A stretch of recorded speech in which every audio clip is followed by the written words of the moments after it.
Assalamualaikum teman-teman. Selamat berjumpa lagi dengan saya Abdurrahman dan masih tetap di channel Abdurrahman ya.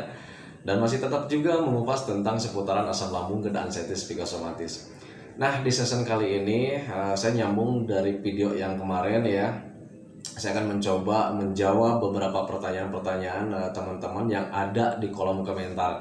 Tetapi belum sempat saya jawab semuanya karena memang untuk pertanyaan-pertanyaan teman-teman itu sangat banyak sekali ya. Sampai saya itu kewalahan ya. Tetapi bagi teman-teman yang belum terjawab pertanyaannya, jangan kecewa karena untuk semua pertanyaan teman-teman itu sebetulnya sudah ada di video-video saya yang sebelumnya. Makanya biar lebih jelas, biar lebih gamblang, alangkah baiknya kalian tonton dulu video-video saya yang sebelumnya. Sudah saya jelaskan di sana ya, dari berbagai macam sensasi, kemudian bagaimana cara menangani setiap sensasi yang datang ya. Karena setiap sensasi itu berbeda juga penanganannya. Makanya biar lebih jelas, tonton dulu video-video saya sebelumnya. Nah itu teman-teman ya. Nah sebelum saya lanjutkan lagi teman-teman ya videonya, saya mau mengucapkan terima kasih ya ini sama pemilik akunnya Andromeda D. Nah itu ya, Mas Andromeda D ini kebetulan dia sudah mulai paham, kayaknya sudah sembuh ya. Makanya dia itu membantu saya dengan menjawab banyak sekali pertanyaan dari teman-teman yang dia jawab gitu teman-teman ya. Nah itu apalagi di video yang kemarin itu hampir semua dia jawab ya. Saya ucapkan terima kasih Mas Andromeda D. Semoga kebaikan Anda itu menjadi pahala buat Mas Andromeda D ya. Semoga saja channel ini menjadi ladang pahala buat kita semua. Makanya buat teman-teman yang lain yang sudah mulai membaik, sudah mulai paham, sudah mulai sembuh, tolong bantu juga ya, bantu juga dengan menjawab pertanyaan-pertanyaan dari teman-teman ya, kayak Mas Andromeda D ini. Terima kasih ya Mas Andromeda D. Saya ucapkan terima kasih, banyak terima kasih. Nah itu teman-teman ya. Nah sebelum videonya saya lanjutkan seperti biasa ya, iklan dulu seperti biasa. Dimohon bagi teman-teman yang baru bergabung, alangkah baiknya kalian subscribe dulu videonya ya. Karena untuk subscribe itu sangat mudah sekali, tidak memerlukan pendaftaran, tidak memerlukan biaya teman-teman ya. Jadi teman-teman itu cukup memijit saja tulisan yang warna merah, tulisan subscribe. Biar kenapa? Jujur ya, biar videonya itu cepat berkembang dengan baik. Dan kalau seandainya videonya itu berkembang dengan baik, sudah barang tentu itu akan menambah semangat tersendiri buat saya untuk terus meng-share tentang seputaran asam lambung dan ansetis psikosomatis ini terhadap kalian gitu teman-teman ya. Dan jangan lupa juga tekan juga tombol loncengnya sama tombol like-nya teman-teman ya, biar kalian itu dapat notifikasi atau pemberitahuan video saya yang terbaru. Karena saya itu akan terus nge-share tentang seputaran asam lambung dan ansetis psikosomatis ini terhadap kalian, dengan tujuan semoga saja videonya itu menjadi wasilah atau jalan keluar bagi kalian yang sedang mengalami gangguan asam lambung dan ansetis psikosomatis hingga membaik, apalagi sampai sembuh total ya. Amin ya rabbal alamin. Minimal bisa memberikan motivasi buat kalian, atau lebih minimalnya lagi hanya sekedar menemani kalian yang sekarang sedang merasakan gundah gulana karena sensasi gangguan asam lambung dan ansetis psikosomatis yang tidak nyaman. Nah itu teman-teman ya. Nah, kembali lagi ke topik utama teman-teman ya. Di sini ada beberapa pertanyaan dan seperti biasa istri saya yang menulis karena saya sibuk bekerja. Jadi saya suka nitip ke istri lah. Tolong tulis pertanyaan-pertanyaan teman-teman, saya bilang gitu ya, biar nanti saya jawab lewat video gitu teman-teman ya. Nah, ini pertanyaan yang pertama itu dari Mas Mulyadi. Mas Mulyadi, Mas ya, bukan Mbak. Rata-rata nama Mulyadi itu biasanya laki-laki ya. Dari Mulyadi, Mas Mulyadi katanya, pertanyaannya seperti ini teman-teman ya. Pak, kata dokter saya asam lambung tapi tidak merasakan mual, muntah. Katanya tidak merasakan mual dan muntah. Tapi saya kembung, panas di dada dan kelayangan. Apakah itu asam lambung? Nah itu ya. Jadi memang untuk gangguan asam lambung dan ansetis psikosomatis itu tidak semua orang yang terkena gangguan asam lambung dan ansetis psikosomatis itu merasa mual atau selalu muntah, tidak ya teman-teman ya. Karena banyak kasus juga orang yang terkena asam lambung dan ansetis psikosomatis itu mengalaminya itu cuman kembung, panas dada gitu teman-teman ya, kadang sering mengganjal juga tenggorokannya. Nah itu teman-teman ya, karena memang tidak semua sama gitu. Jadi setiap orang itu berbeda-beda untuk sensasi, di awalnya juga berbeda-beda. Nah itu teman-teman ya. Nah untuk kasusnya Mas Mulyadi mungkin itu gasnya kalau misalnya tidak mual, tidak muntah, tetapi di sini Mas Mulyadi itu sering merasakan kembung. Nah mungkin itu kandungan gasnya tidak terlalu besar gitu ya. Kalau seandainya kandungan gasnya yang ada di lambung itu sangat besar, itu suka membuat kita itu mual ya, sering mual. Karena apa? Karena ada dorongan lebih lah dari lambungnya gitu ya teman-teman, sehingga mau keluar, yang namanya mau keluar pasti mual ya. Dan kadang kalau misalkan kita mualnya berlebihan ya pasti itu muntah juga. Nah itu teman-teman ya. Jadi untuk Mas Mulyadi, tidak semua orang yang mempunyai asam lambung itu selalu mual dan muntah. Tetapi kalau sering kembung kemudian panas dada, itu memang seperti itu. Nah panas dada itu seperti apa sih? Kenapa bisa panas dada? Nah panas di dada itu sebetulnya itu dari asam lambung yang sedang meningkat. Bisa meningkat itu nilai keasamannya atau juga kapasitasnya yang bertambah gitu ya teman-teman ya. Karena memang asam lambung itu yang bisa menahan asam lambungnya itu cuma lambungnya sendiri. Nah kalau misalnya meningkat kemudian naik ke area dada gitu ya, ke area tenggorokan, itu pasti tenggorokan atau dada itu terasa panas ya. Sebetulnya bukan dada sih yang panas, tetapi tenggorokannya. Nah karena kebetulan tenggorokannya ada di bagian dada, jadi terasa dada itu terasa yang panas, padahal itu tenggorokannya. Nah itu teman-teman ya. Dan kalau di sini katanya sama dokter itu sudah diponisnya itu asam lambung katanya gitu. Ya sudah ya, dokter itu lebih pintar. Dokter itu apa ya? Karena dokter itu sudah sekolah tinggi-tinggi, dia itu sekolahnya lama sekali ya.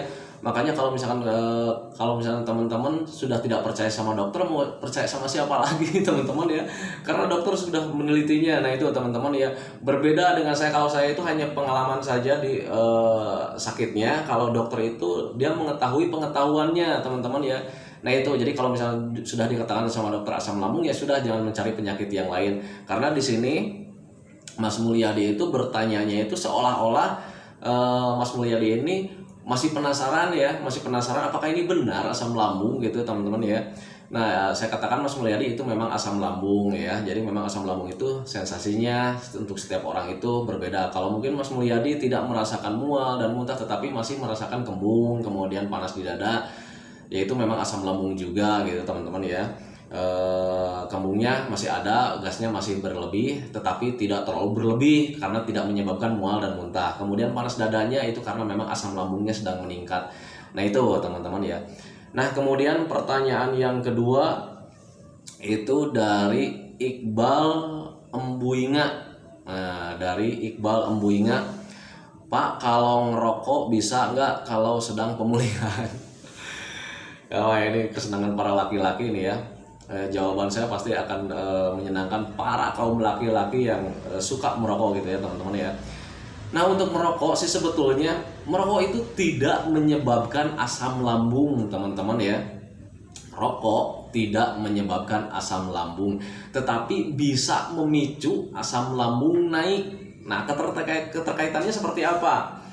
Jadi ketika kita sudah mulai membaik gitu teman-teman ya, kemudian suka ngerokok lagi, kemudian dada itu terasa panas gitu ya, karena asap rokoknya, karena nikotinnya gitu teman-teman ya.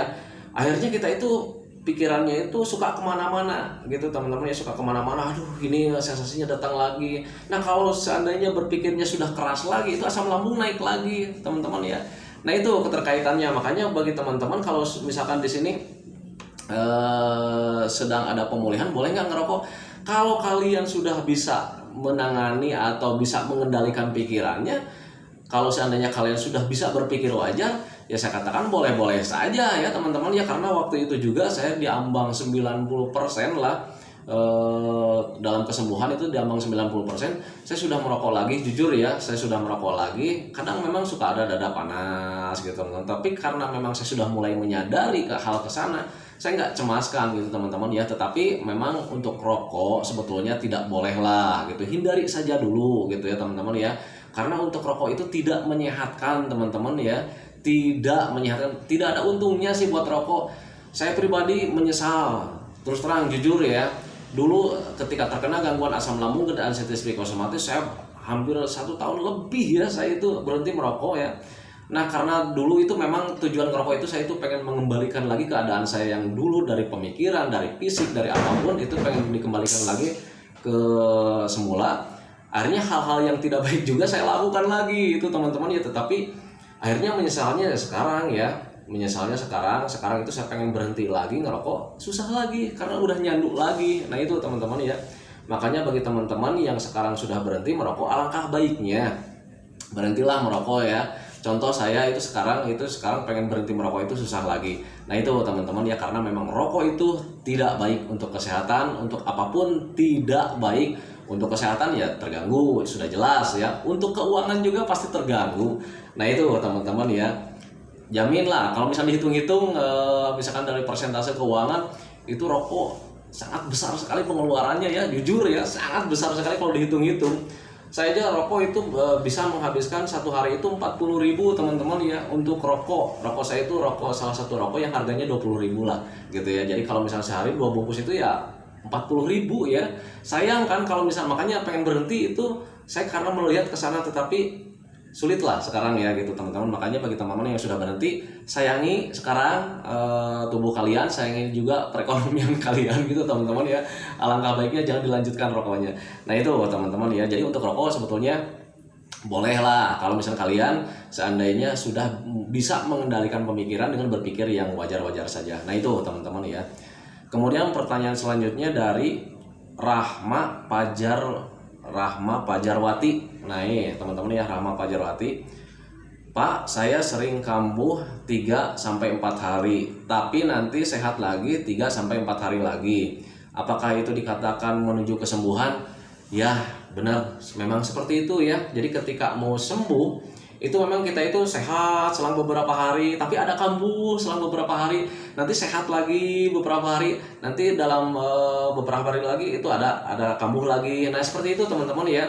Dan kemudian perkembangannya itu terus akan seperti itu. Jadi sehat 2 hari, dalam 1 hari ada aja yang kambuh gitu ya. Kemudian sudah sehat 1 minggu, dalam 1 minggu itu ada aja selang atau 1 hari atau 2 hari kambuh gitu teman-teman ya. Itu yang wajar. Nanti itu sepengetahuan saya, sepengalaman saya, seiring waktunya itu memang seperti itu. Nanti tiba-tiba tahu-tahunya kita dalam beberapa bulan itu sudah tidak ada sensasi lagi. Nah itu teman-teman, kita sudah mulai cuek lagi, sudah mulai bahagia lagi. Nah itu teman-teman ya, itu yang dikatakan dengan fase penyembuhan gitu teman-teman ya. Jadi waktu di ambang-ambang 90% itu karena memang saya juga dulu seperti ini ya. Jadi ketika seminggu nih udah beres, udah sehat gitu ya, udah merasa sembuh, tapi ada kalanya di 2 hari itu ada kambuh gitu. Saya tetap melakukan aktivitas yang menyenangkan. Saya melakukan hobi-hobi yang menyenangkan tanpa disadari. Dengan melakukan hobi menyenangkan, dengan sering melakukan hobi yang menyenangkan, akhirnya kepikiran tentang penyakit, kepikiran tentang sensasi itu terlupakan dengan sendirinya. Tahu-taunya dalam setiap bulan berikutnya, tahu-tahu ketika teringat, loh kenapa sekarang sensasi sudah hilang ya, sudah tidak terasa lagi. Kemudian ketika diingat-ingat, sekarang sudah mulai bahagia lagi, gitu ya teman-teman ya. Nah itu dikatakan sudah sembuh total. Nah di situ makanya ketika makan apapun sudah mulai merasa cuek sih sebetulnya ya. Jadi cuek lah, kita itu tidak takut dengan makan makanan yang baru gitu teman-teman ya. Di awal-awal ketika terkena gangguan asam lambung dan anestesi psikosomatis itu makan sesuatu pun itu menjadi ketakutan tersendiri ya. Kita itu takut kambuh karena memang untuk kambuh itu tidak nyaman ya. Nah itu teman-teman ya, untuk kambuh itu tidak nyaman. Nah tetapi berbeda ketika sudah mulai agak membaik, itu rasa cuek itu ada. Jadi ketika mau mengkonsumsi makanan yang baru itu saya itu tidak berpikir ke hal yang wah ini kambuh lagi, pasti bakal kambuh lagi, tidak ya.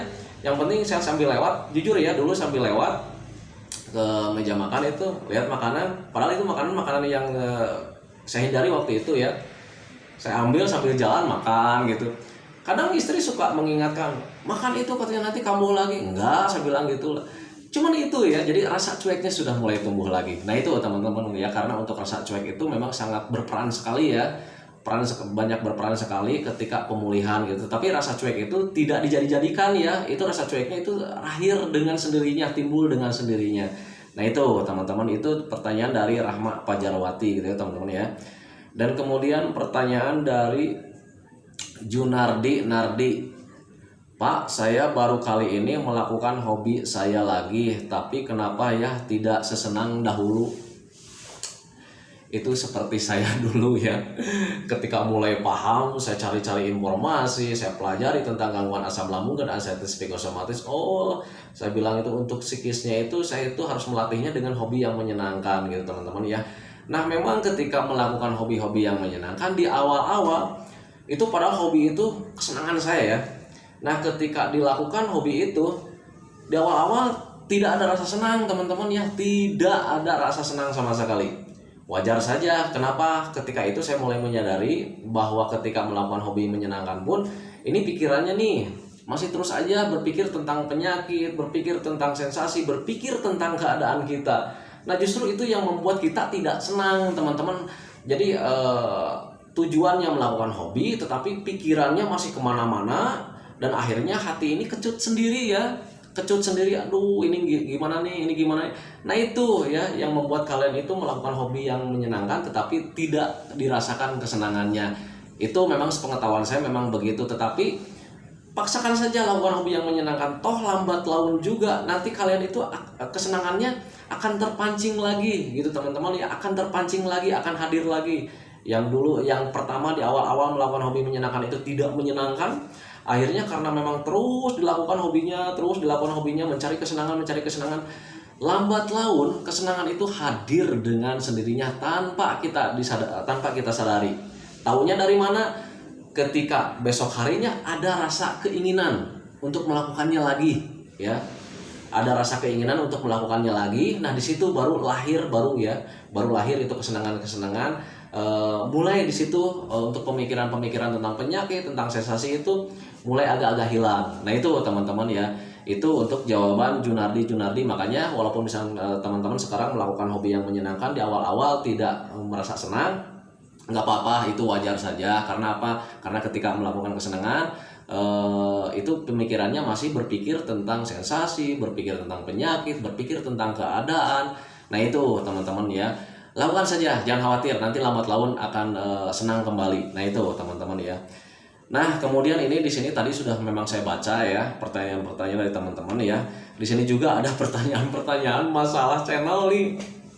Masalah channel tadi sebelum saya langsung bikin video sempat saya baca-baca dulu. Di sini ada Munandar Ikhwan.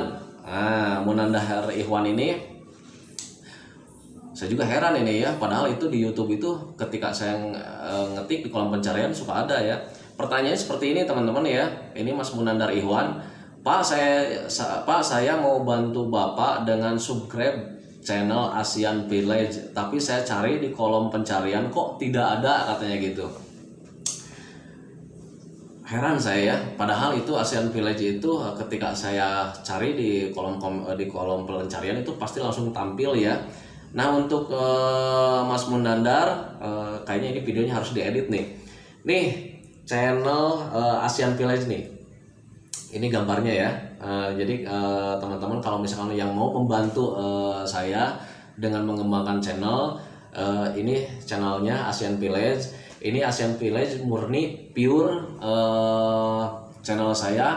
Nanti hasilnya jujur ya, jujur hasilnya nanti itu buat saya sendiri. Tetapi kalau misalnya channel yang ini Abdul Rahman itu memang suka saya sumbangkan karena memang nazarnya dulu saya itu hanya ingin membantu saja orang-orang yang terkena gangguan asam lambung dan anxiety psikosomatis hingga membaik itu. Makanya saya sering bersedekah juga.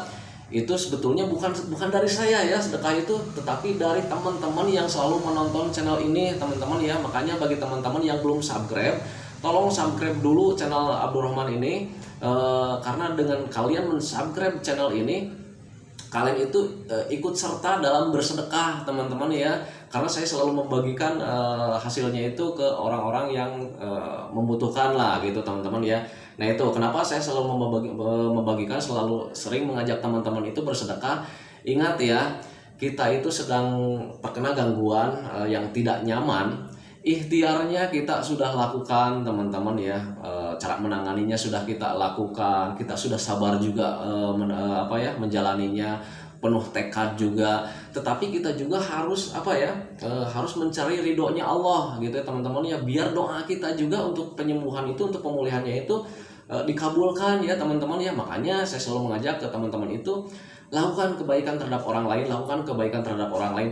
Nah, kalau misalnya melakukan kebaikan terhadap orang lain itu tidak serta-merta kalian harus gimana gitu, karena misalnya kalian itu, karena memang orang yang terkena gangguan asam lambung dan anestesi psikosomatis itu memang banyak sekali yang terganggu perekonomiannya ya. Jadi ketika mau melakukan kebaikan itu memang terbatas juga. Nah, makanya di sini saya mengajak teman-teman itu untuk mensubscribe channelnya Abdurrahman itu, biar kalian juga tanpa disadari kalian juga nanti ikut andil dalam bersedekahnya teman-teman ya. Nah itu makanya saya selalu bilang ke hal yang kesana ya. Dan kemudian kenapa saya membentuk channel ASEAN Village, karena memang jujur ya, saya manusia biasa. Ketika ada pembayaran dari YouTube itu di channelnya Abdurrahman itu, saya juga suka tergiur gitu teman-teman ya. Ya padahal itu memang penghasilannya nggak kayak channel-channel besar lah gitu ya. Saya cuman paling di sekitaran 4 juta, 4,5. Nah kemarin juga 47 gitu ya. Saya juga ambil cuman sebagian, cuman 500 untuk membeli kuota saja. Nah tetapi saya juga ingin lah merasakan hasil dari YouTube itu. Makanya saya dulu itu sempat membangun channel yang khusus untuk penghasilannya untuk saya gitu ya teman-teman ya. Namanya itu ASEAN Village ya. Yang ini makanya bantu juga dengan subscribe ASEAN Village. Nah ASEAN Village itu sebetulnya bukan pengobatan ya, bukan pengobatan, itu hanya video-video pemandangan ketika saya sedang melakukan olahraga teman-teman. Nah kebetulan olahraga saya itu memang seringnya itu jalan-jalan ke sawah gitu, jadi berbeda dengan orang lain lah. Kalau misalnya orang lain itu jalan-jalannya ke kota gitu, nah kalau saya itu memang senangnya jalan-jalannya itu ke daerah pesawahan, perkebunan, pegunungan. Makanya di sana videonya itu pure semuanya itu memang pemandangan sawah ya. Nah itu teman-teman ya, dimohon bantu juga ya. Itu ASEAN Village. Nah itu teman-teman ya. Nah apalagi ini ya. Oh ini masih banyak. Aduh. Nah ini teman-teman, pertanyaan memang masih banyak. Seperti biasa kemarin saya tutup dengan channel saya. Nah sekarang juga saya mau tutup dengan channel saya karena durasinya udah 22 nih. Semoga saja videonya cepat bermanfaat. Videonya cepat bermanfaat ya. Semoga saja videonya itu menjadi wasilah buat kalian ya. Nah buat teman-teman yang lain nih, besok saya lanjut lagi ya. Pertanyaan-pertanyaannya saya jawabnya di episode selanjutnya. Di video akhir ini, di video kali ini saya hentikan videonya karena memang durasinya agak panjang juga. Semoga saja videonya itu atau jawaban dari saya itu menjadi wasilah buat kalian yang sedang merasakan gangguan asam lambung dan anestesi psikosomatis, biar kalian itu nanti bisa berpikir wajar, biar kalian itu nanti bisa menanganinya dengan tepat gitu teman-teman ya. Nah kunci utamanya untuk kesembuhan, untuk pemulihan, untuk perbaikan tentang gangguan asam lambung dan anestesi psikosomatis, ringkas saja ya, itu hanya makan ya, hanya makan, menjaga makannya saja, dari jam makannya sampai jenis makanannya dijaga, makan, minum, kemudian berpikir wajar, melakukan aktivitas yang menyenangkan. Cuma segitu, simple ya. Nah itu untuk gangguan asam lambung itu simple sebetulnya. Nah untuk mengalihkan pemikiran kalian tentang penyakit berbahaya atau hal-hal yang yang berbau negatif, saya tekankan di sini untuk gangguan asam lambung dan anestesi psikosomatis tidak berbahaya, ini hanya gangguan rumahan biasa. Nah itu teman-teman ya, yang membuat kalian terasa berat itu karena memang psikis kalian sedang terganggu, berpikirnya kemana-mana karena belum berpikir yang wajar. Nah itu teman-teman ya. Nah itu teman-teman video dari saya, semoga saja videonya menjadi wasilah buat kalian. Semoga saja videonya itu menjadi jalan keluar bagi kalian. Semoga saja kalian itu kembali lagi kayak dulu lagi, karena memang kalian bakal kembali lagi kayak dulu lagi sih sebetulnya ya. Dan kemudian kalian cepat membaik lagi gitu teman-teman ya, cepat sehat lagi, karena kesehatan itu sangat kita rindukan. Nah itu teman-teman ya, cantikan videonya teman-teman. Selamat berjumpa lagi nanti di episode selanjutnya, masih di tentang seputaran pertanyaan. Nah itu teman-teman ya. Assalamualaikum warahmatullahi wabarakatuh.